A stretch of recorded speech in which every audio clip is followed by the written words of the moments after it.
Well, the investigation into the largest cyclosporiasis outbreak in the U.S. continues. Since May 1st, the U.S. Centers for Disease Control and Prevention have received reports of more than 4,100 lab-confirmed domestic cases of cyclosporiasis from multiple states. On top of that, experts say outbreaks like this one can have major mental health consequences. Mandy Gaither has more on the difference between food caution and food phobia and has ways to take reasonable precautions without letting food anxiety rule your life.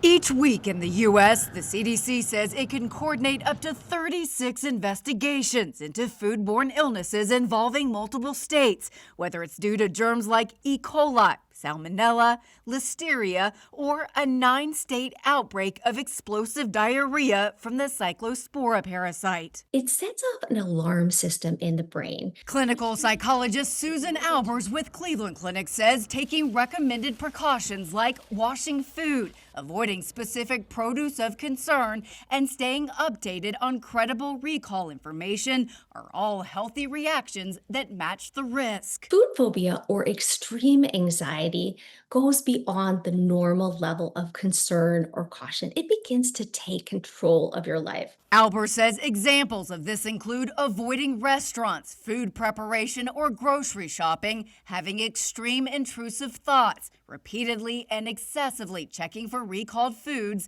feeling anxious every time you eat, or throwing away food that's not related to the danger. Focus on the facts, not the fears. Check in with credible sites. Avoid doom scrolling. Albers says people who already have health anxiety, obsessive compulsive disorder, and those with disordered eating or an eating disorder may be more vulnerable to food phobias around these outbreaks. If you notice that your behavior is changing to the point it is affecting your health, your emotions, your relationships, this is a time to check in with a therapist. For Health Minute, I'm Mandy Gaither.